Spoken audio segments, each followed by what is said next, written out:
After 2 decades of traveling through and living here in Italy, I've picked up more than souvenirs. I've gathered an arsenal of travel tips, insider tricks, and a few hard-earned lessons along the way. And today, well, I'm sharing them all with you.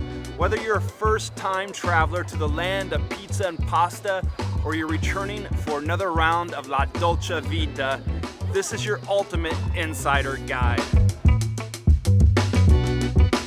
We'll dive deep, when to visit, hidden gems, food culture, and how to avoid fines in those pesky ZTL zones. And stick with me because later I'll reveal the #1 mistakes tourists make when visiting Italy. Buckle up. Let's make sure your next trip to Italy is your best one yet. Coming up, I'll get to that mistake that tourists are making, the #1, and trust me, you don't want to be one of them.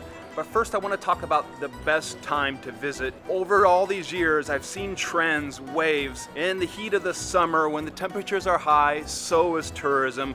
Places are packed, and the prices, well, they're expensive. In the winter, the weather can be a little hit and miss, although you're gonna find better deals on accommodation and all the other tourist bits when you're traveling around. My recommendation, what I see is the best, is visit in those shoulder months. The spring, the autumn. You're gonna find slightly less crowds and you're gonna get better deals on accommodation, although maybe you're still gonna find a little bit of tourists around in the popular areas. Look, the best thing you can do is check long-range forecast, seasonal trends for the areas you want to visit so you know the best weather and the best time to plan that dream vacation. Over the years, I've definitely learned some lessons about how to navigate the train system like a pro. I've made some mistakes along the way, gone to the wrong platforms to miss my train leaving on another platform, forgot to validate my ticket and got a fine, or one time nearly missed my stop having to jump off a moving train while my girlfriend wouldn't make the jump and stayed on the train only to go down another couple stops. We had to meet up again later. Look, you're gonna love the trains here in Italy. The high-speed trains are a great way to hop between the big cities from Milan down to Rome, Rome to Florence, Florence to Naples, and the local regional trains, well, they'll get you to those smaller little towns that are dotted all across Italy. Just remember, always validate your ticket. With that ticket you have, the hard copy ticket you bought from the vendor there or the machine, stick it in that little ticket machine by the platform. That may not be the case if you bought your ticket digitally and you have an assigned seat on one of the high-speed trains. Taking the trains in Italy are great, faster than your Wi-Fi at home, and the views, well, Netflix has nothing on this. The pros, well, the pros are they're better than taking a flight between small towns, like say from Rome to Milan, although those tickets can cost you less for the flight, because you can arrive almost at the last minute to board your train, and there's no limitation on luggage, no one there to weigh or control the size of your luggage. The cons, well, there are strikes every now and then, and some of the local trains, well, they can be quite dirty. Now stick with me because I have a game changer for packing that will save you from those charming yet difficult to navigate cobbled streets here in Italy. But first, I want to talk about driving here in this country because there are a lot of mistakes you can make. In fact, I have a whole video coming out on it. Things you should never do when driving in Italy, and don't do as I've done. I remember those first couple years, I drove without a license. Don't do that. Look, driving in Italy can be a pain, but also a pleasure. It can really open up your horizons. If you're gonna rent or hire a car, do it from the airports. That's my advice. That's what I've learned over the years. It's so much easier there at the airports than in the city centers. You're gonna get a better price and you're gonna get people who are more adapt to renting to tourists. And when you get your car, you get in it, make sure you're all set during that rental. You need to make sure you have any additional drivers added onto the car when you're renting it so you're not hit up for that later if you happen to get pulled over by one of the police here. And you need to make sure you have insurance because that car is going to get dinged up on these small Italian roads. And if you don't know how to drive a manual transmission, make sure you're paying for the upgrade for an automatic transmission because here in Italy, they often rent manual transmission cars.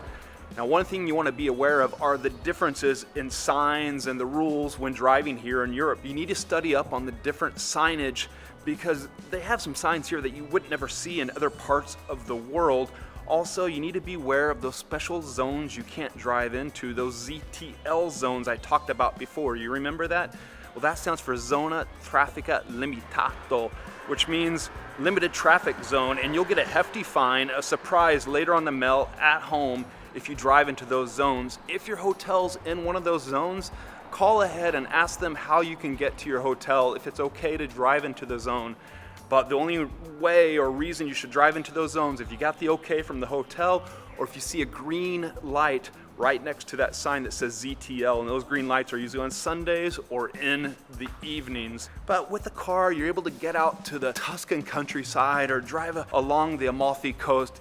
It's beautiful, and you really get the great experience of going to all those off-beaten places in Italy.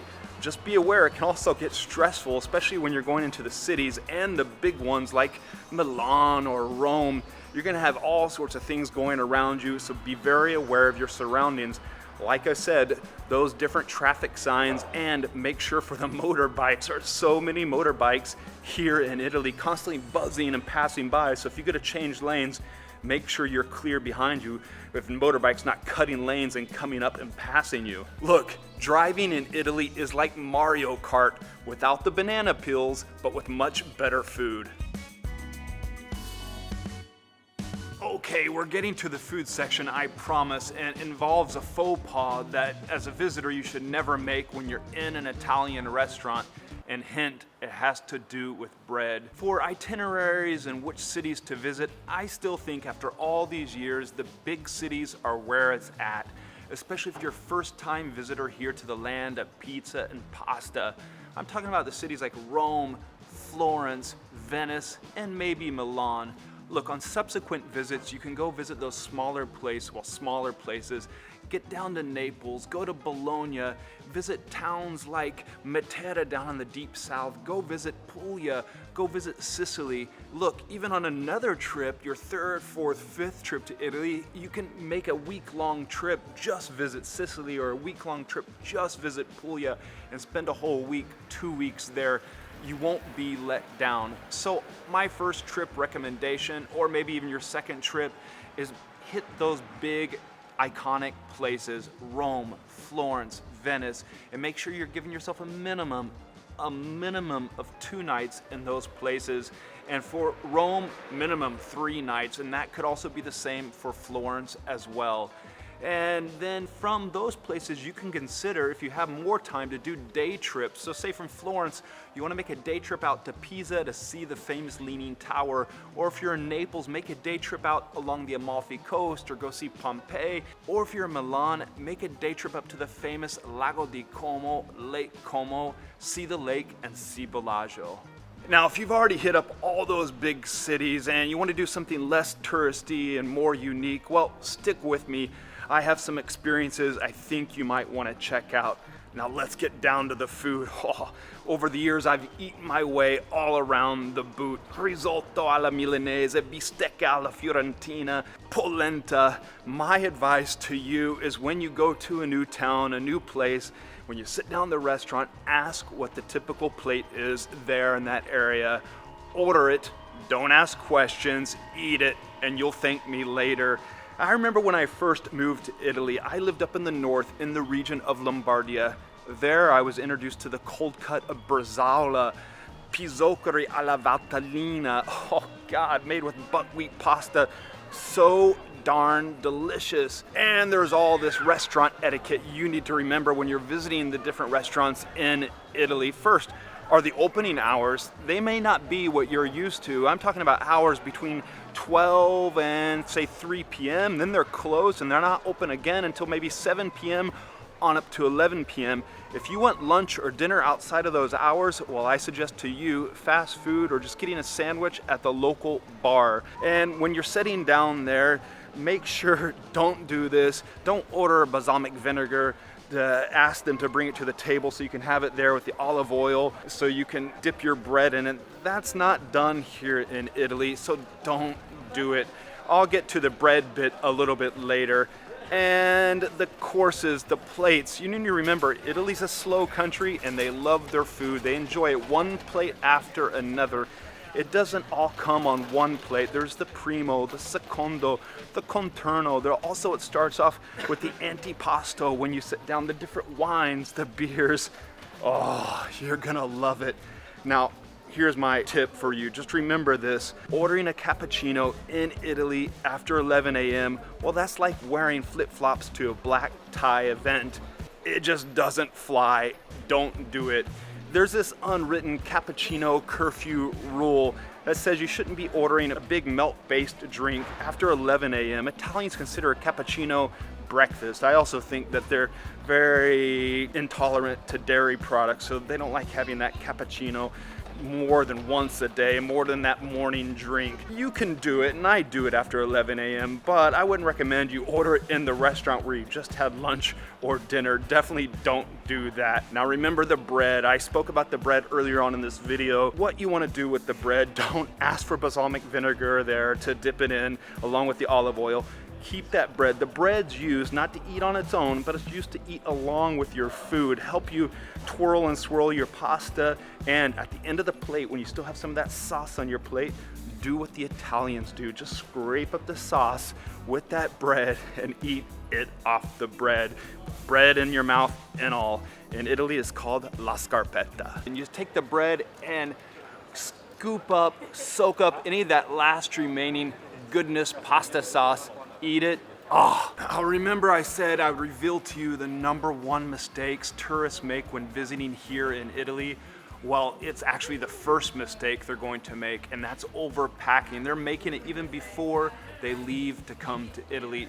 Don't you make that mistake. And that's also my game changer to change your traveling here in Italy, how you're gonna beat those cobblestone streets and stay a happy traveler. Here in Italy, the streets have stories to tell. Just watch out for the cobblestones plotting against your ankles. You may think, hey, I'm not gonna have to do any walking at all in Italy. I'll take the train to and from. I'll take a taxi from the station to my hotel. No. You're gonna end up walking eventually, and you're gonna end up pulling your bag over those cobblestone streets and those narrow sidewalks eventually. So come prepared. My advice, travel light, travel far, and you'll be happy you've done so. Don't pack those high heels or the Italian leather loafers. You never wear those at home, and you're not gonna wear them here, and if you do, you're gonna be uncomfortable. What I suggest to you is a pair of comfortable running shoes or sneakers, because you're gonna be doing a lot of walking.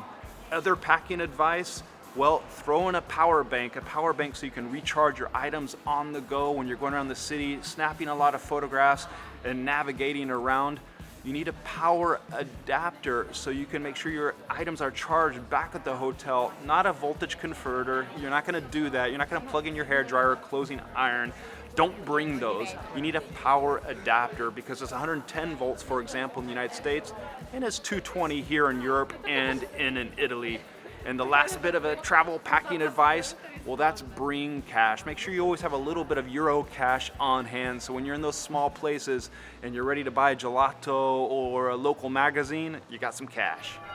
Ah, the bells are ringing. Those are the church bells, and that makes me want to talk about the cultural etiquette and the things that I've learned over the years here in Italy is dress appropriately. Don't dress like a slob, and make sure you're dressing respectfully. Also, that applies if you want to visit some of these famous churches.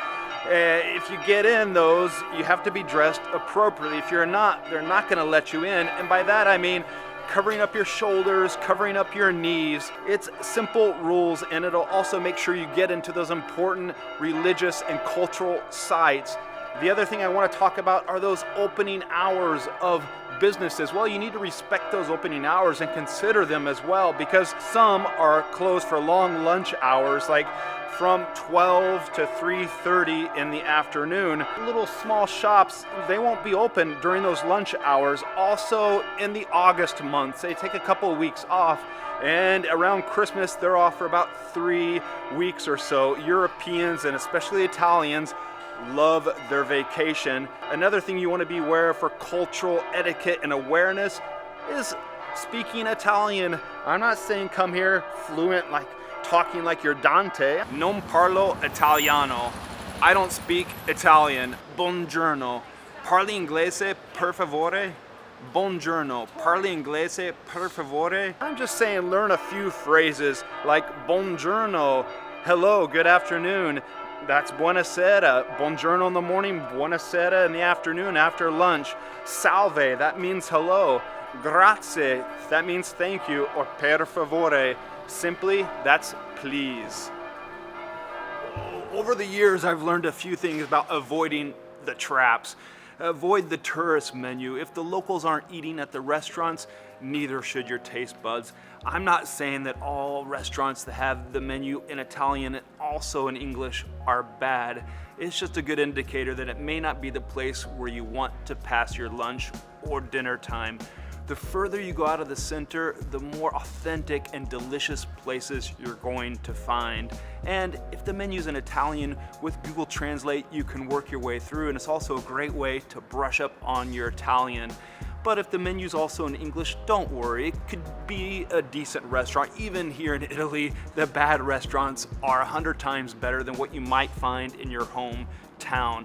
And that's not to say there aren't great restaurants in the city centers, because even locals live here in the city center and they go out and they want to eat in great places. You just need to do your due diligence and find those places and keep your guard up. And consider the location of where you're going to eat.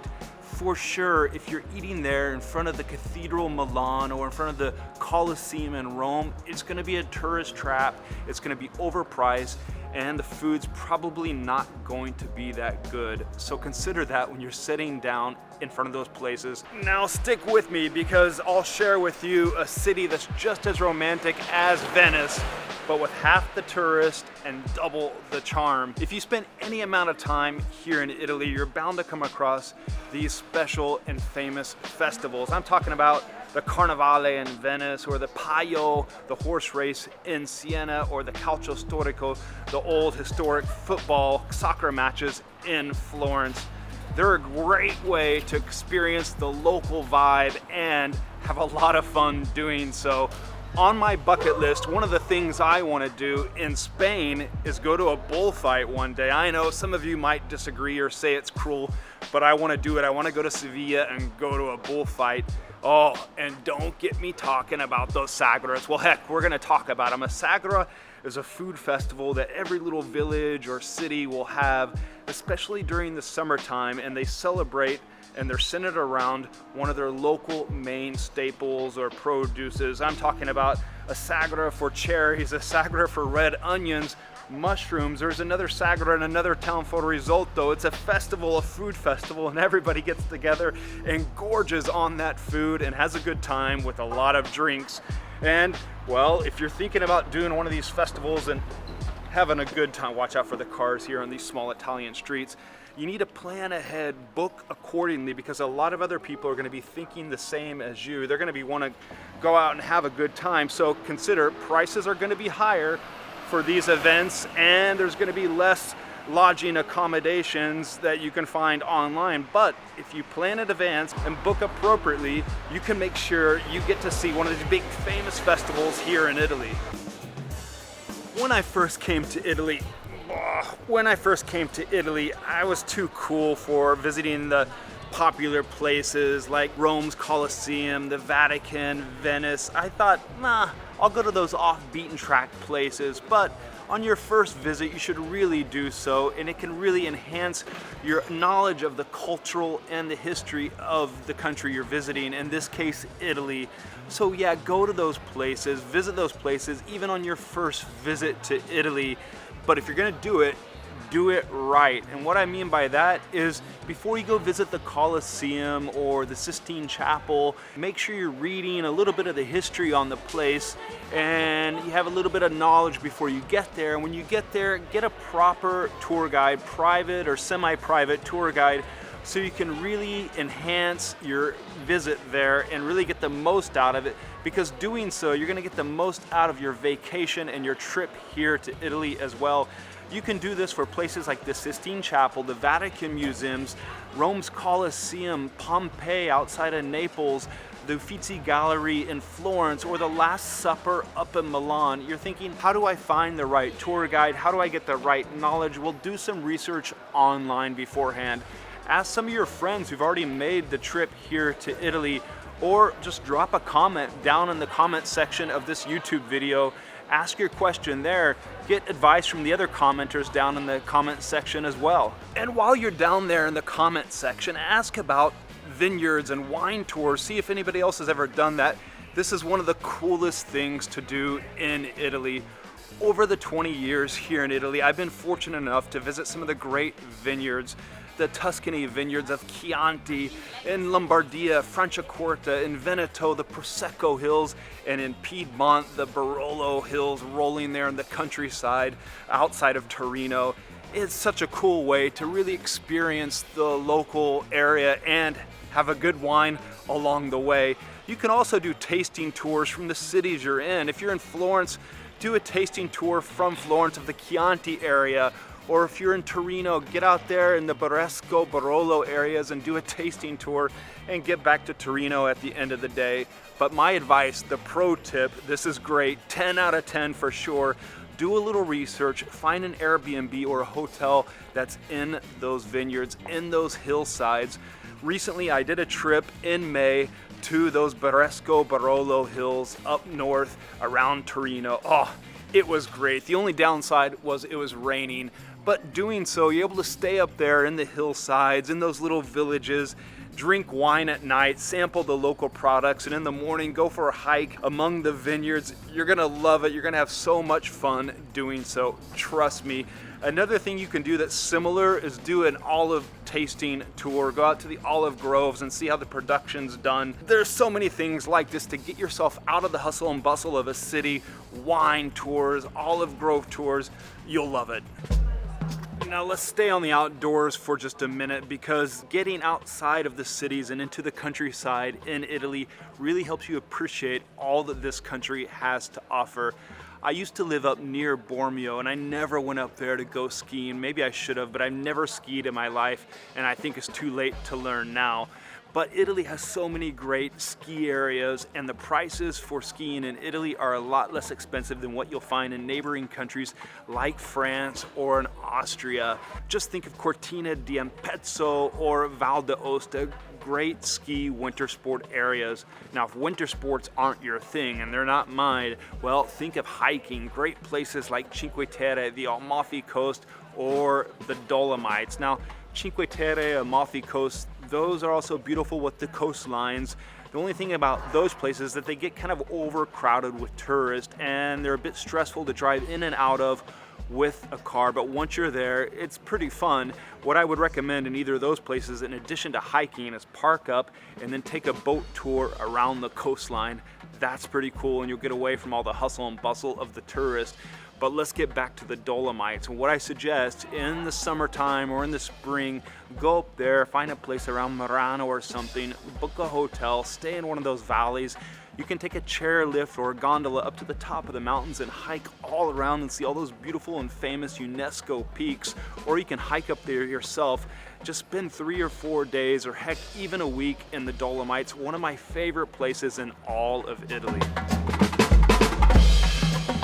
Over the years, I've had to go to hospitals on several occasions, but never for anything serious and never into the emergency room, thankfully. And you don't want to find out what that's like when you're here in Italy, and if you do, you want to make sure you're protected with travel and health insurance. And what I use when I'm traveling all around the world is Safety Wings Nomad Insurance. It's great, it's low cost. You can already buy it during your travels after you've already began your holidays. Also, it covers you for short stints when you're back at home in your home country as well. Like I said, the prices are competitive. You can check them out with the link down in the description below. In general, Italy is a safe country to visit, so you don't need to worry. It's safer than a lot of places you're gonna find in the United States. Just be aware of pickpockets and petty crime like that, especially in the late afternoons in the big cities or at nighttime. For a woman, you're fine if you're walking around on the streets at night. Just avoid those off-beaten path streets at night to be on the safe side. Now, I made a whole nother video about scams and tricks you should watch out for when you're visiting Italy, but the essentials are avoid the exchange rate places. You don't want to go to those places. They're going to rip you off. Use your ATM card or bring cash. The ATM machines, well, they're best with the big banks or with the post office. Best rate there at those places, and you're going to avoid being scammed. Avoid those free gifts from street vendors you see. You try to put a bracelet on your wrist or something. Don't take that. Just say no, no, no, and continue walking on your way. And definitely if there's a stranger that approaches you and they're overly friendly and they're saying, hey, I'll take you to my friend's bar for a drink or to my friend's place. He's got the best risotto in town. Maybe, but there are a lot of people like this that pull scams. So be aware. Overall though, you'll love Italy. Over the years, I learned it's more and more easy to stay connected, also more and more essential to be connected to the internet. And what I've learned is the best way to do it is when you arrive to a new country at the train station or at the airport, buy a SIM card, buy internet and data as soon as you arrive there. You don't want to be out and about in the city center trying to find a phone shop that's going to sell you mobile data. Get it at the train station or get it at the airport as soon as you arrive. Now you have options. The first and easiest option, but maybe not going to be the best thing for you, is just rely on the Wi-Fi there at the hotel or Airbnb where you're staying. But if you're like me, and I think you are, you're going to need internet when you're out and about roaming the streets, for connecting to Instagram, to upload those photos, or to navigate on Google Maps to find your way around. How are you going to get on the internet? Well, buy that SIM card at the train station or at the airport. Make sure your phone's unlocked so you can put in a foreign SIM card. Also make sure you have a free SIM card slot to put that SIM card into, or bring a second phone with the SIM card slot that you can use your second phone in addition to your home phone with your home SIM card. Now the other option is buy an eSIM, and these have come about in the last few years. You need to make sure your phone is eSIM capable, but with an eSIM you don't need to buy a physical SIM. It's all done electronically. There are a few different websites that you can go to buy that eSIM. You pick the country you want to go to even before you travel. You can do it 1 month, a few weeks out before you travel. Then when you travel, activate it and you're ready to rock. You have mobile data and you can navigate the streets and connect to your social media. Now, traveling can add up, especially in recent times. I've seen this, prices are going up and up, but I have some budget travel tips. Before I get to those, do me a favor. If you're enjoying this video, please click that like, that thumbs up button down below. It helps me out so much. Also, if you're not yet subscribed, while you're down there, click that subscribe button, join the community.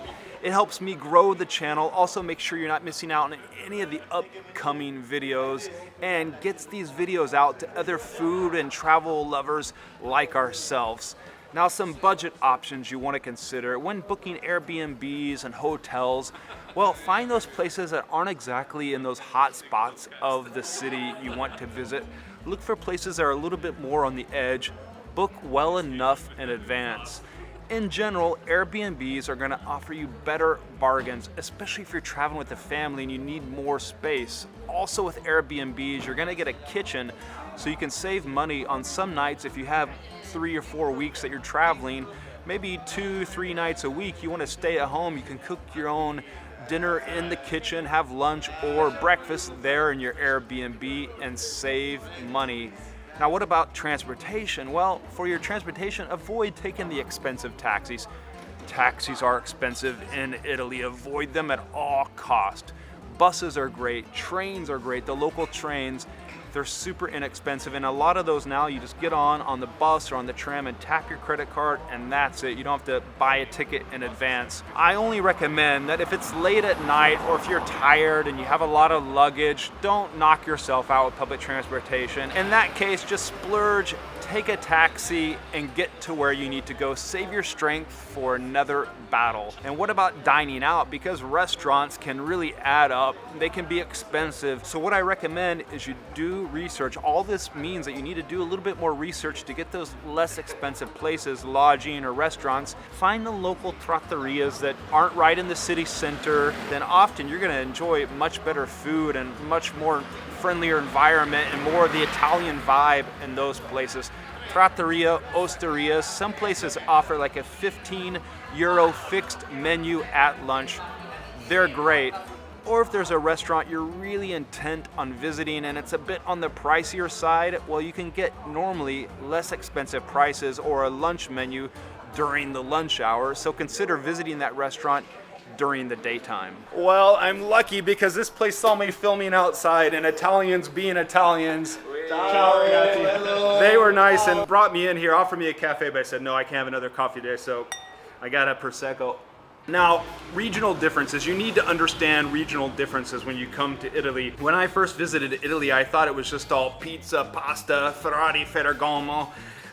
No, it's not that. There's much more to it. In that first trip, I visited Lombardia, Veneto, just those regions, just enough to whet my taste buds. But when I got back, I enrolled in some Italian classes, learned a bit of Italian, made more trips to Italy, went to those big places like Rome, Milan, Florence, started to learn a little bit more about the culture and the regional differences. Italy varies so much from the north to the south, and the food and the dialect, everything changes from region to region. Remember, Italy was once all broken up into different little kingdoms fighting each other. It only became really unified as a kingdom of Italy in the 1800s. Then in the 1900s it became a republic, what we now know today after the World War. But still, if you travel all around Italy, you're going to find different foods, different wines, Prosecco up in Veneto, the different wines, the Negromaro down in Puglia, and the dishes. You're going to enjoy so many great dishes, and you'll learn a few different dialect phrases as you travel around the different regions. Ask the old people. They'll teach you different little phrases. So how you say hello in one part of Italy may be different in another part of Italy. What I'm saying is get into Italy, enjoy, embrace it all, and study those regional differences. You'll be happier you did. Bravo! He's the best, the best. Best Gregor. Ciao ragazzi, Ciao, grazie. ciao, ciao. Over the years, I've learned there's hidden gems all around Italy. And remember when I said there's a city just as romantic as Venice, but half the amount of tourists and double the charm? Well, it's Verona. In fact, there are many Veronas all around Italy, these charming places that aren't gonna break your bank. And I'm talking about cities like Mantova, Parma, Ferrara, down south, Cefalù in Sicily, or Matera. These are great places off the beaten path with less tourists. I love Parma. Parma's great for its food, its pastas, cheeses, all these romantic restaurants you can find, or Verona, as I mentioned, because it has the arena. You can sip on any little side street like these people are doing here and sip a spritz that's famous there in Veneto, and of course visit all the places that are linked with Romeo and Juliet, romantic, right? As I mentioned, Matera down in the south, that Città dei Sassi, the city of stones. It's unlike any other place you've ever seen in the world. Like Venice is unique with its canals, Matera is famous for these houses and buildings that are built in these stone hillsides. You're not going to find a place like this anywhere else in the world. It's tucked away down in the region of Basilicata, right next to Puglia. You can visit it if you're doing a week-long vacation down in the seaside, sunny parts of Puglia. Pop over there to Matera for 1 or 2 nights and just enjoy yourself. Remember, they're not going to break your bank, and you're going to enjoy Italy even more. Just as I mentioned, it's important to stay connected to the internet. I've learned over these years that it's important to connect with the Italian locals, and I started doing that when I first moved to Italy. I would make sure I'd go buy my food from the Alimentari, the little local market near my place. I would visit there 2 to 3 times a week instead of going to the bigger supermarket, which I would visit maybe once a week or every couple of weeks, because in there you have a local, someone who's going to remember your name and also suggest some local produce to buy when you go in there. It has all the charm of Italy you'll want. Also, what I would recommend is in the morning, spend a couple of hours at the coffee bar, have a couple of coffees, sip away, or in the evenings at the bars, spend a couple of hours or 3 hours, have some drinks or more drinks. Doing so both in the coffee bars in the morning or at the bars in the evening, you're bound to start interactions with some locals and learn a few Italian phrases. You can also do the same thing with local markets, and they're great to see some Italian products, but also to talk and interact with the locals. Each town has its own little market that's run daily in the piazzas or maybe every Sunday or every Saturday. There for sure you're going to learn some local phrases and maybe even some of those hand gestures like this, che se ne frega, who cares, or this, what are you talking about, ma che cosa vuoi? Now remember when I said I had some unique experiences for you to consider if you're on your second or third visit here to Italy? Well, over the years, I've learned there's some pretty cool things to try. Some of the obvious if you've never done it. And you may say, oh, it's kind of touristy. Well, splurge and do the gondola ride in Venice. A lot of people have never done that even after 3 or 4 visits to Italy. Do a cooking class in one of the towns you visit in Tuscany, in Sicily. Rent a Vespa or go on a Cinquecento tour group ride in those old 500, the Fiat 500, the small cars. You're gonna love it. The only thing I don't recommend you do is take the carriage ride, horse-drawn carriage. That's bad for the horses. Do not do that. Go truffle hunting in Piedmont. You can hook up with a local, get out there in the hillsides and see how they do it. All these tips and more are in my Italian Insider e-guide. You can download it, have it offline, in your pocket, on your phone for when you're traveling around out and about in Italy. It has everything in there you might need to know. How to get to and from Italy, how to get around Italy once you're here, where to stay, hotels, Airbnbs, what to see, what to do. Everything's in there, jammed, full of information.